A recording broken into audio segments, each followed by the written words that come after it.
Good morning friends, कैसे हो आप सब। अच्छा देखो, हमारे पास जो हमारी स्टडी चैलेंजेस की सीरीज राइप तूफान सीरीज के नाम से हम चला रहे हैं 30 मार्च ऑनवर्ड्स। अब उसका एक स्टेप 8 अप्रैल तक तो कंप्लीट हो चुका है, 10 दिन का। अब आगे के क्या टारगेट्स होने वाले हैं 9 अप्रैल मींस आज से आगे 9 अप्रैल ऑनवर्ड्स हमने कैसे चलना है, क्या हमारे टारगेट्स हैं, कैसे हमने टाइम को मैनेज करना है, क्या इसमें न्यू ऐड होने वाला है, मैं सब कुछ बताने लगा हूं आपको। लेकिन उससे पहले एक बहुत जरूरी आपको मैसेज दे दूं। देखो, अब जितना भी हमने आगे जो टाइम यूज करना है, मैंने उसमें कुछ चेंजेस किए हैं, मैं वो अभी आपको बताता हूं। लेकिन सबसे पहले ये सोचो, जो भी अब हमारे पास टाइम हाथ में है, आपके अंदर जो आपका माइंड बैठा है ना, पहली बात तो आप इस चीज को आज एक्सेप्ट कर लो कि वो माइंड आपका आपसे अलग सोचता है। आप ये मान के चलो कि आप एक अलग पर्सन हो, आपका माइंड आपके अंदर जो बैठा है वो एक अलग बंदा है। आप जब उसको ऑप्शंस दिखाते हो और उससे पूछते हो कि चूज कर इसमें से कौन सी ऑप्शंस ऑप्ट करेगा, तो वो वही ऑप्ट करेगा जहां पे उसको मजा आता है, जहां पे वो रिलैक्स मोड में आ सकता है, क्योंकि माइंड नहीं थकना चाहता।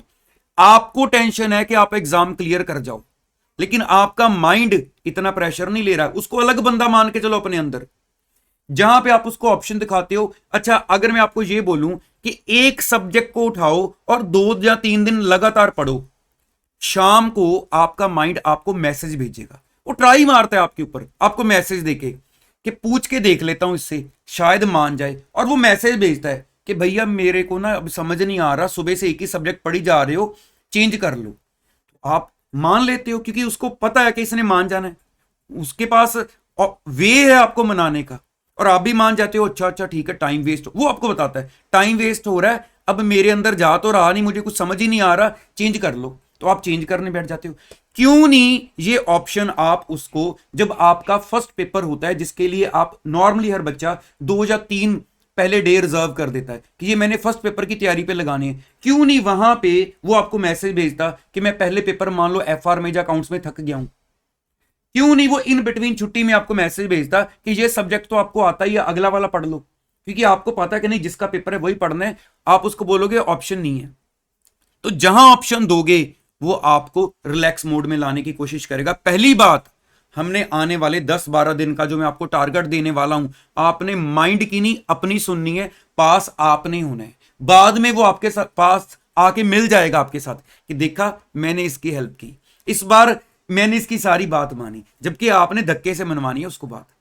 तो ये चीज अंडरस्टैंड करके चलना। मैंने कई बच्चों के मैसेज पढ़े, बहुत सारे जेन्युइन मैसेज हैं, कैसे कि मान लो सुबह अर्ली मॉर्निंग 5 बजे उठ नहीं पा रहे हैं क्योंकि रात को वो जल्दी सो नहीं पा रहे हैं। अगर जल्दी सो भी जाते हैं, लेट भी जाते हैं कि सुबह अर्ली मॉर्निंग उठना है, तो नींद नहीं आती लेटने के बाद। देखो, मैं तो एक सीधी सी बात बोलूंगा, कल को आपने सीए बनने के बाद एक अच्छी हाई लेवल स्टेज पे पहुंच जाना है, जहां पे शायद आपके अंडर 100-200 बंदे भी काम करें। तो अगर आपने कल को वो 200 बंदों को अपने कंट्रोल में लाना है, उनसे अपनी मर्जी से काम करवाना है, तो क्या आज आप सिर्फ अपने ऊपर अपनी मर्जी नहीं चला सकते? अगर मैं अपने आप को कंट्रोल नहीं कर सकता, तो कल को 100-200 बंदे अपने अंडर 500 बंदे कैसे कंट्रोल करूंगा? मैं अपनी बात नहीं अपने आप को मनवा पा रहा, तो दूसरे मेरी बात कैसे मानेंगे? तो इसलिए एक दिन ऐसा करो, रात को जितनी मर्जी लेट सो रहे हो लेकिन सुबह अर्ली उठ जाओ, अपने आप रात को नींद जल्दी आनी शुरू हो जाएगी, थके होके तो नींद भी आएगी, सारे सोल्यूशन हो जाते हैं। अब मेरी आगे बात सुनो, लेकिन माइंड की कम सुननी है, अपनी ज्यादा चलानी है, ठीक है? अब मेरी बात को सुनो, कहां पर क्या क्या चेंज होने वाला है। मैंने काफी चेंजेस किए हैं, ध्यान से देखना। अब देखो, हमारे पास आज मींस 9 अप्रैल ऑनवर्ड्स, सबसे पहले तो मैंने आपको पहले जब हमने इसको स्टार्ट किया था, मैंने बताया था कि 10-10 दिन का सेट लेके चलेंगे, जिसमें पहले 10 दिन थे 30 अप्रैल से लेकर हमारे, सॉरी 30 मार्च से लेकर हमारे पास 8 अप्रैल तक। अब हमारे पास आगे 9 अप्रैल से लेके 18 अप्रैल तक 10 दिन बन रहे थे, लेकिन ध्यान रखो मैंने आपके यहां पर 20 अप्रैल तक 12 दिन यूज करने हैं। मैंने 12 दिन को कैसे यूज करना है वो सारा यहां पे मैं आपके साथ बना के लाया हूं, चेंजेस किए हैं। तो मैंने यहां पे आपके 12 दिन यूज करने, मींस अब हमारे पास जो नेक्स्ट टारगेट है वो 12 दिन के हिसाब से चलेगा। और उसके बाद अगर मैंने जैसे आपको पहले बताया था, मैं 8 मई तक का टाइम लेके चल रहा हूं, जब तक हम अपनी ये कह लो कि स्टडी चैलेंजेस को चलाते रहेंगे, मैं डेली बेसिस पर आपके साथ आता रहूंगा। तो अगर मैं 20 अप्रैल तक का टाइम ले लूं अब, तो वहां पर अब फिर 21 अप्रैल से लेकर 8 मई तक हमारे पास 20 डेज में से 2 दिन कम हो रहे हैं, 2 दिन, हमारे पास 18 डेज रह रहे हैं। मतलब आफ्टर 20 अप्रैल 8 मई तक मेरे पास 18 डेज हैं जो मैं आपके साथ लगा रहूंगा, उसके बाद फिर चेंज करेंगे क्या करना है। ठीक है, तो अभी का टारगेट जो आपको मैं सारा समझाने लगा हूं वो हमारा 20 अप्रैल तक का रहेगा। अब 20 अप्रैल तक मींस ये जो 12 दिन हमारे 9 अप्रैल से लेकर 20 अप्रैल तक के जो 12 दिन है, अब इसमें आपने अपने माइंड को क्या मैसेज देना है, कैसे पढ़ना है, कैसे समझना है। अब जरा मेरी इस बात को समझो, उस बात को देखो, मैंने सारे टारगेट लिखे हुए हैं, फाउंडेशन का क्या है, इंटर का क्या है, फाइनल का क्या है, लेकिन जस्ट आपको समझाने के लिए, एक एग्जांपल देने के लिए मैं यहां पे फाउंडेशन की एग्जांपल के थ्रू समझाने लगा हूं, चाहे इंटर के हो चाहे फाइनल के हो। इस एग्जांपल से मेरे कंसेप्ट को समझो, मैं आपको क्या देने लगा, बाद में आपके टारगेट दिखा देता हूं। देखो फॉर एग्जांपल, जैसे अगर मैं फाउंडेशन के यहां पे टारगेट्स की बात करूं तो पहले 10 दिन में मैंने उनको बोला था कि अपना अकाउंट्स का जो सेकंड मॉड्यूल है, मैंने चैप्टर वाइज बताया था कि ऐसे ऐसे चैप्टर कर लो, तो मॉड्यूल 2 उनका कंप्लीट हो जाना था। उधर जो पेपर 2 है उसमें हमारे पास लॉ भी है और बीसीआर भी है, तो बीसीआर उनकी कंप्लीट हो जानी थी। तो इन शॉर्ट पहले 2 पेपर हाफ हाफ हो चुके हैं अगर मेरे टारगेट्स के हिसाब से चले। मैंने बोला था अगर अपने टारगेट्स रखना चाहते हो तो एस्टिमेटेड मेरे साथ मैच करके चलना कि आपका भी इतना हो कम से कम। तो ये आपका पहले 2 पेपर हाफ हाफ हो चुके हैं फर्स्ट 10 डेज में। अब इट मींस वो 2 पेपर अगले 10 दिन में हमारे पास हाफ हाफ पेंडिंग पड़े हैं, वो हमने कवर करने हैं। तो यहां पे मैंने लॉ और हमारा उधर अकाउंट्स का मॉड्यूल 1 वो चैप्टर लिखे हुए हैं। अभी यहां पे आपको वो शो हो रहे हैं 18 अप्रैल तक, लेकिन हम इनको 20 अप्रैल तक लेके चलेंगे। वो कैसे मैं आपको बताता हूं, मेरी बात को ध्यान से सुनो।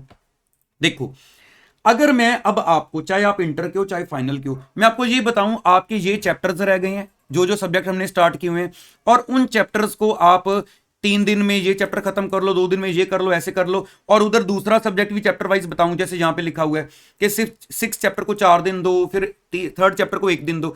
इसके साथ आपका माइंड जो है वो आउटपुट थोड़ी कम निकालेगा। ज्यादा आउटपुट कैसे निकलनी है, अब मेरी बात को समझो। देखो अब मैं जरा यहां पे आपको लेके आता हूं। देखो जब भी हमारे पास पेपर आ जाते हैं, एक्चुअल में एग्जाम स्टार्ट हो जाते हैं, हमारे पास फर्स्ट पेपर में जब हम ये कहते हैं कि मैंने 3 दिन रख लिए, उसके बाद हर पेपर में यूजली 1 छुट्टी आती है, तो वो 3 दिन में या 1 छुट्टी में हमारे पास सिर्फ एक ही ऑप्शन होती है कि यही सब्जेक्ट हाथ में, यही पढ़ना है, इसी को रिवाइज करना है, इसी की मैक्सिमम आउटपुट निकालनी है।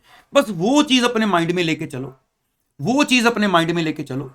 हमने 9th मींस आज, 10th, 11th, 12th, ये 4 दिन सबसे पहले एक अपना टारगेट उठाया। अब यहां पे फिर से एग्जांपल है, मान लो फाउंडेशन वाला बच्चा है, मान लो अभी इंटर फाइनल का टारगेट बताता हूं, एग्जांपल है, मान लो फाउंडेशन वाला बच्चा है, वो कहता है चलो ऐसा करता हूं, एक ही चीज उठानी है, अब मिक्सिंग नहीं करनी, थोड़ा सा दिन में लॉ पढ़ लिया, थोड़ा सा दिन में अकाउंट्स कर लिया। मैं पहले सपोज कर लो लॉ उठा लेता हूं।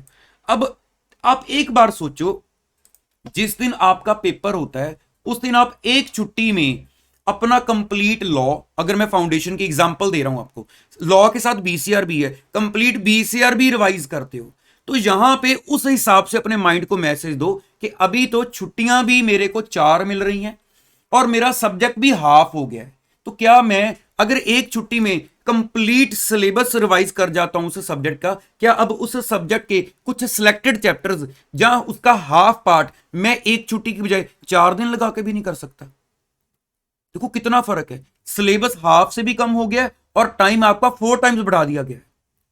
तो आपका माइंड बोलेगा हाँ ठीक है यार, बात तो तुम ठीक कर रहे हो, लाओ 2 करूं, लाओ 2 करता हूं, बोलेगा ना। तो बस अब आप अपने माइंड को ये समझाओ। तो यहां पे आप 9th, 10th, 11th और 12th को आपने क्या करना है, देखो 9, 10, 11 ये 3 दिन तो दबा के पढ़ो।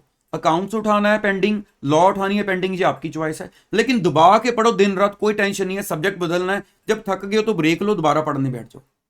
अब यहां पे जैसे ही आपके पास लास्ट डे आता है, 4th डे, सबसे पहले तो कोशिश करो सुबह 6 से 9 का टाइम रखो, उसमें आप अपने आप की थोड़ी सी टेस्टिंग करो, अपने उस सब्जेक्ट के एक पेपर को उठाओ और ट्राई करो। अगर आपको लग रहा है कि हाँ मैं काम कर पा रहा हूं, मेरे को चीजें आ रही हैं, एक आधा पेपर और ट्राई करने और कर सकते हो।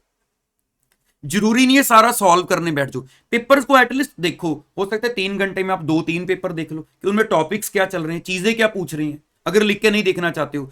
तो यहां पे मैंने आपका जो 4th डे है, वो आपका टेस्टिंग डे रखा है सिर्फ 3-4 घंटे सुबह के, 3-4 घंटे सुबह के। आप इसको फ्लेक्सिबल ले लेना, अगर किसी बच्चे को ज्यादा टेस्टिंग करनी है तो 5 घंटे भी अपनी टेस्टिंग कर सकते हो। सिर्फ ये सोच के अर्ली मॉर्निंग का टाइम मैंने रखा है कि ताकि मान लो आपने सुबह 9 बजे तक या 10-11 बजे तक भी अपनी टेस्टिंग कर ली, तो जो वीक एरियाज निकालोगे तो ये टेंशन नहीं होगी कि अब कल तो नया सब्जेक्ट पढ़ना, टाइम खत्म हो गया।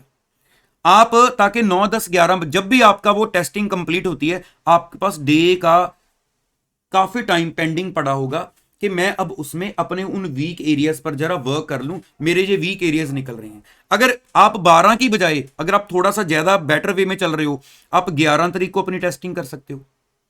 अगर आपको लगे, क्योंकि जैसे यहां पे फाउंडेशन है, यहां पे फाउंडेशन है, अगर आपको लगे कि मेरे अकॉर्डिंगली मैं 12 की बजाय 13 को टेस्टिंग कर लेता हूं, यहां तक मैं अच्छे से अपना काम कंप्लीट कर लूंगा, या मैं 12 को शाम को टेस्टिंग कर लेता हूं, इतनी फ्लेक्सिबिलिटी लेके चलना कि टेस्टिंग करोगे बहुत कुछ सीखने को मिलेगा। ये मेरे कहने से आपको नहीं समझ आएगा, जब आप ये चीज करोगे तो आपको पता चलेगा। ठीक है, अब ऐसे ही फिर से अगर आप 4-4 दिन का टारगेट लेके चलते हो तो 13 से 16 को अगेन आपकी टेस्टिंग होगी, 17 से 20 को फिर आप अपनी टेस्टिंग करो, फिर बाकी का टाइम अपना जो भी गलतियां निकाली उसको इंप्रूव करो। तो ये 4-4 दिन का सेट मैंने बनाया आपका।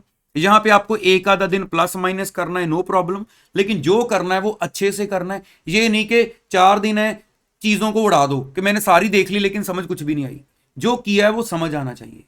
ठीक है, अब आपके टारगेट्स कैसे हैं अब ये देख लो जरा। फाउंडेशन का तो चलो मैंने एग्जांपल में सारा बता ही दिया, यही आपके टारगेट्स हैं। अगर इंटर वाले बच्चों की बात की जाए तो आप भी जरा, मैं आपको सारा दिखा देता हूं और साथ ही फिर मैं फाइनल वाले बच्चों को भी दिखा देता हूं। देखो यहां पे अगर इंटर वाले बच्चों की बात की जाए तो अगर मैं ग्रुप 1 की बात करूं तो हमारे पास क्या पेंडिंग रह गया, वो 10 दिन में जो कर चुके हैं वो आपको पता है ना, प्रीवियस वीडियो में सारा डिस्कस हुआ है। टेक्स्ट में क्या पेंडिंग रह गया आपके पास, आपके हेड्स पेंडिंग है, मींस आपका मॉड्यूल 2, आपके पास जीएसटी पेंडिंग है। ठीक है, इधर आपके पास ये मैंने कॉस्टिंग के चैप्टर्स के नाम लिखे हुए हैं, कि नाम आप देख पा रहे हो, लेबर ओवरहेड्स वगैरह सारे है ना, आप नोट कर लेना। वैसे आपके पास नोटेड होंगे, आपको भी पता ही यही रह गए हैं अगर आप मेरे साथ साथ चल रहे हो। अब यहां पे जैसे मैंने आपको 4-4 दिन का सेट दिखाया, 4-4 दिन का सेट, तो आपके ऊपर थोड़ी सी मजबूरी है, आप 4 दिन इसके ऊपर, 4 दिन इसके ऊपर और 4 दिन इसके ऊपर डिवोट कर सकते हो। अगर आपको लगेगा सर 4 दिन में ये काम कहां से हो जाएगा, 4 दिन में मैं हेड्स कैसे रिवाइज कर लूं, तो मेरा आंसर आपको ये है, एक दिन में, पेपर की एक छुट्टी में आपने सारा जीएसटी भी करना है, इनकम टैक्स कंप्लीट करना है एक छुट्टी में। यहां पे सिर्फ हेड्स हैं, एक मॉड्यूल है और दिन 4 है। क्यों नहीं हो पाएगा भाई, मैसेज दो माइंड को, वही आपको मैसेज दे रहा है कि नहीं हो पाएगा, उसको बताओ हो पाएगा, बहुत टाइम है। 4 दिन क्या 3 दिन, 2 दिन भी मिल जाए तो भी कर लोगे, रिवीजन जितनी मर्जी करो। अब उसके बाद अगर मैं बात करूं हमारे पास ग्रुप 2 वाले बच्चों की, तो हमने एक एडवांस्ड अकाउंट्स को स्टार्ट किया था, ये आपके पेंडिंग चैप्टर है उसके, और उधर एक हमारी एसएम पेंडिंग है। कंसेप्ट सेम है, अपने माइंड को मैसेज दो। आप तो मेरे ख्याल से 12 दिन नहीं, आप 4 दिन इधर 4 दिन इधर आराम से अपना काम कंप्लीट कर सकते हो। माइंड को मैसेज देना, एक दिन में ईआईएस एसएम पूरी रिवाइज करनी है, तो यहां पे 4 दिन सिर्फ एसएम को मिल रही है। सेम ऐसे ही अगर अब मैं फाइनल वाले बच्चों की बात करूं, देखो अगर फाइनल वाले बच्चों की बात की जाए तो देखो अगर ग्रुप 1 वाले बच्चों की बात करूं मैं, तो आपको पता है ना कि हमारे पास हमने एसएफएम को जो स्टार्ट किया था, जो चैप्टर्स हो चुके हैं मैंने वो दोबारा रिपीटेडली नहीं लिखे, ये पेंडिंग है हमारे चैप्टर मेरे अकॉर्डिंगली, जो आपके पेंडिंग है। बाकी आपका अपना शेड्यूल चल रहा है वो अलग बात है, ये पेंडिंग है चैप्टर्स आपके। और उधर हमारे पास कंपनी लॉ पेंडिंग है। तो देखो यहां पे मैं आपको ये बताऊं, मैंने सारे बच्चों का, अगर किसी बच्चे के माइंड में जैसे ये मैसेज आ रहा है कि मेरे से इतने शॉर्ट टाइम में नहीं हो पाएगा, तो ये भी ध्यान रखो, इसके बाद 4-4-4 दिन मींस 12 दिन के बाद हमारे पास अभी और क्या काम पड़ा है। अगर मैं फाइनल की बात करूं, आपके पास सारा एफआर पड़ा है, मेरे अकॉर्डिंगली आपकी ऑडिट पड़ी है, उनके दिन कट जाएंगे अगर नहीं करेंगे। तो इट मींस अगर हम यहां पे 4 दिन इन चैप्टर्स को और 4 दिन लॉ को लगाते हैं, तो मेरे ख्याल से आपका रिवाइज होना चाहिए, तो 4 दिन उल्टा बच जाएंगे। आप 12 की बजाय 5-5 दिन का सेट बना लोगे तो भी चलेगा, इतनी फ्लेक्सिबिलिटी अपने हिसाब से कर लेना। ठीक है, ऐसे ग्रुप 2 वाले बच्चों की बात की जाए तो वहां तो मैं आपको सीरियसली बात बताऊं, अगर आपने जितना मैंने टारगेट दिए थे उस हिसाब से किया है ना, तो अब ये जो नेक्स्ट हमारे 10-12 डेज यूज होने वाले हैं, उसके बाद आपके पास एक आपका सब्जेक्ट 5 बचने वाला है कॉस्टिंग का, एससीएमपी, और एक आपके पास सिर्फ जीएसटी बचेगा। क्यों? क्योंकि मैंने आपको सबसे पहले बोला था कस्टम, एफटीपी और इंटरनेशनल टैक्सेशन, सबसे पहले 3 दिन में ये काम दिया था कि पहले ये कर लो। अब उसके बाद फिर मैंने आपको डीटी के कुछ चैप्टर्स दिए थे, आपको याद होगा। साथ में फिर मैंने आपको बोला था इलेक्टिव सब्जेक्ट को कोशिश करो 1/3 1/4 फिर 1/2 तक ले आए थे।